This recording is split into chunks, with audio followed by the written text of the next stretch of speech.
CNG PNG की कीमतों में 6 रुपए तक की हो सकती है कमी। सरकार ने अमेरिका रूस वाले फॉर्मूले पर लगाई मुहर। पेंशन सिस्टम की समीक्षा के लिए कमेटी।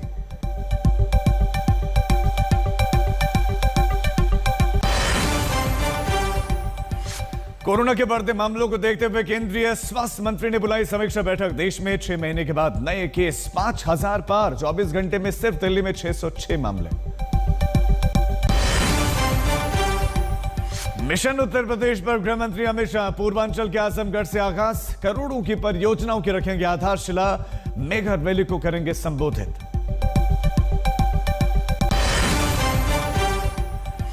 जिम कॉर्बेट में मजार को लेकर सख्त हुई उत्तराखंड सरकार। मुख्यमंत्री पुष्कर सिंह धामी का बयान, अवैध अतिक्रमण जहां भी होगा उसे हटाएंगे।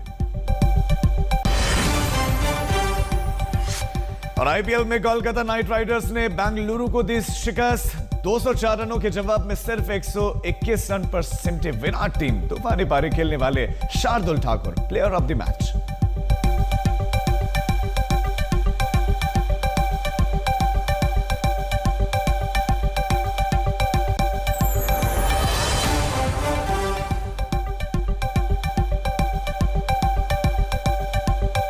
नमस्कार, बुलेटिन सुबह सुबह देख रहे हैं आप। मैं हूं राजीव ढोंडियाल। बुलेटिन सुबह सुबह में अब समय है आपकी शहर की खबर बताने का, यानी कि 100 शहर 100 खबर का। शुरुआत करते हैं।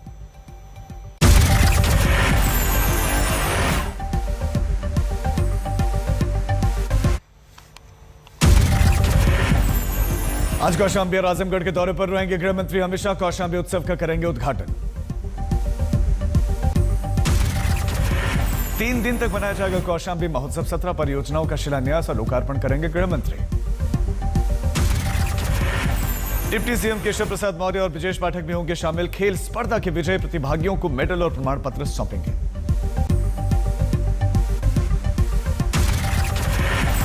सरकार द्वारा चलाई जा रही जन कल्याणकारी योजनाओं की भी समीक्षा करेंगे। 3 बजे आजमगढ़ के लिए होंगे रवाना। कौशाम्बी महोत्सव कार्यक्रम से पहले तैयारियों में जुटा प्रशासन। अधिकारियों ने हेलीपैड का निरीक्षण किया। दिल्ली में केंद्रीय कैबिनेट की बैठक। पीएम आवास पर बैठक का आयोजन हुआ। बैठक में सीएनजी और पीएनजी के दामों पर नियंत्रण का प्रस्ताव किया गया पारित। पीएनजी पर करीब 10% की कमी आने की उम्मीद है। सीएनजी की कीमतों में भी 5 से 6 रुपए प्रति लीटर की कमी आने की उम्मीद। घरेलू गैस की कीमत अब इंपोर्टेड क्रूड के साथ की गई लिंक्ड।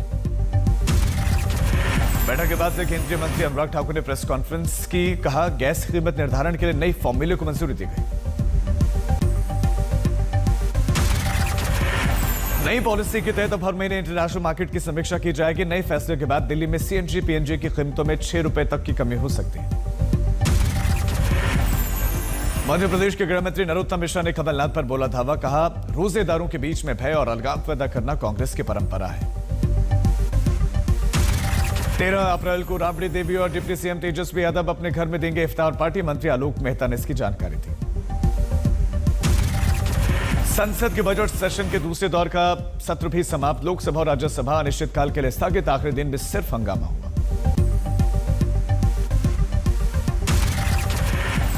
लोकसभा में काले कपड़े पहनकर आए कांग्रेस के सांसद। अडानी मसले पर जेपीसी की मांग जारी। संसद से विजय चौक तक कांग्रेस समेत 18 विपक्षी दलों का तिरंगा मार्च। अडानी समेत कई मुद्दों को लेकर प्रदर्शन। स्पीकर की चाय पार्टी का 13 विपक्षी पार्टियों ने बहिष्कार किया, लेकिन एनसीपी और टीएमसी हुई शामिल। बीजेपी ने मनाया अपना 44वां स्थापना दिवस। प्रधानमंत्री मोदी ने दिल्ली से पार्टी नेताओं और कार्यकर्ताओं को संबोधित किया। अपने संबोधन में प्रधानमंत्री ने विपक्ष पर साधा निशाना। भ्रष्टाचार में डूबे दल मोदी की कब्र खोदने की करते हैं बात, लेकिन देश की जनता हमारे साथ। पीएम मोदी ने कार्यकर्ताओं को क्या कहा। कहा, विपक्षी दलों की साजिश रहेगी जारी, लेकिन हमारा लक्ष्य देश का विकास। दिल्ली में बीजेपी मुख्यालय में मुख्य समारोह। अगले 8 दिनों तक चलेंगे कार्यक्रम।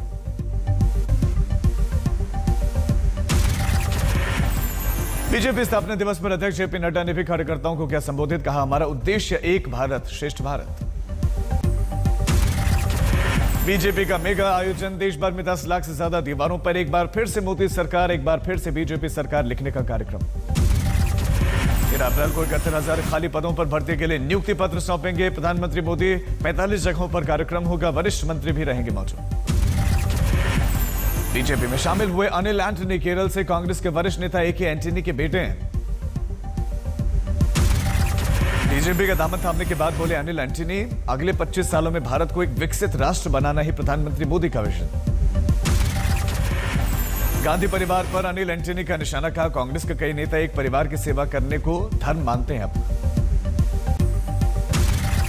पिता ए.के. एंटनी ने अपने बेटे के बीजेपी में शामिल होने को बताया गलत, कहा साल 2014 के बाद देश को अस्थिर करने की कोशिश। पद्मश्री मिलने के बाद से शिल्पकार शाह रशीद कादरी ने प्रधानमंत्री मोदी की तारीफ की, कहा प्रधानमंत्री ने मुझे गलत साबित किया, मुझे लगता था कि बीजेपी मुस्लिमों को सम्मान नहीं देगी। आज तक से शाह राशिद कादरी का बातचीत, कहा पहले गरीब लोगों को नहीं मिलता था पद्म सम्मान। दिल्ली के पूर्व मंत्री और आप नेता सत्येंद्र जैन को लगा कानूनी झटका, दिल्ली हाईकोर्ट से बेल खारिज। अदालत ने कहा गवाहों और सबूतों पर डाल सकते हैं असर। लखनऊ में कांग्रेस सेवा दल का सत्याग्रह आंदोलन, राहुल गांधी की सदस्यता रद्द होने के खिलाफ प्रदर्शन, हाथों में पोस्ट कार्ड लेकर 5 सवाल प्रधानमंत्री मोदी से पूछे गए। अवैध अतिक्रमण के खिलाफ सीएम पुष्कर सिंह धामी का प्रण, कहा जहां भी होगा गैर कानूनी कब्जा हम उसे सख्ती से हटाएंगे। यूनिफॉर्म सिविल कोड पर भी सीएम धामी का बयान, बोले अंतिम मसौदे को तैयार कर रही है कमेटी, अगले 2 से 3 महीनों में पूरा होगा काम। दिल्ली देहरादून एक्सप्रेस वे के पहले चरण का सड़क परिवहन मंत्री नितिन गडकरी ने किया मुआयना, 12,000 करोड़ रुपए की आएगी लागत। बागपत पहुंचे केंद्रीय मंत्री नितिन गडकरी का बड़ा बयान, कहा 2024 के अंत तक अमेरिका के बराबर हो जाएंगी भारत की सड़कें। उमेश मल हत्याकांड में अतीक अहमद की पत्नी शाइस्ता परवीन की अग्रिम जमानत याचिका खारिज, प्रयागराज की अदालत का अपराध को गंभीर मानते हुए फैसला। यूट्यूबर मनीष कश्यप मामले में 10 अप्रैल को होगी सुप्रीम कोर्ट में सुनवाई, बिहारी मजदूरों पर हमले का फर्जी वीडियो वायरल करने का गंभीर आरोप। अयोध्या में शुरू हुई 84 कोसी यात्रा, राम जन्मभूमि के चारों तरफ 84 कोस के दायरे में भक्त करेंगे 23 दिनों तक का सफर। हुगली में हनुमान जन्मोत्सव पर शोभा यात्रा का आयोजन, बीजेपी सांसद लॉकेट चैटर्जी को प्रशासन ने रोका। हावड़ा में हनुमान शोभा यात्रा में शामिल हुए बीजेपी विधायक शुभेंदु अधिकारी, लोगों की जबरदस्त भीड़। 10वीं परीक्षा पेपर लीक मामले में गिरफ्तारी, बंडी संजय को जमानत मिली, आज होंगे रिहा। एलजेपी रामविलास अध्यक्ष चिराग पासवान ने फिर बोला नीतीश कुमार पर हमला, कहा दंगे में 2 लोगों के शामिल होने की जानकारी देकर क्यों नहीं बताते हैं नाम मुख्यमंत्री। नालंदा में 31 मार्च को हुए उपद्रव की सीसीटीवी फुटेज आई सामने, 2 गोदाम में आग लगाते दिखे उपद्रवी, 4 करोड़ के गज में बजरंग दल ने निकाली हनुमान जयंती के मौके पर भव्य शोभा यात्रा, सीएम योगी की झांकी बनी आकर्षण का केंद्र।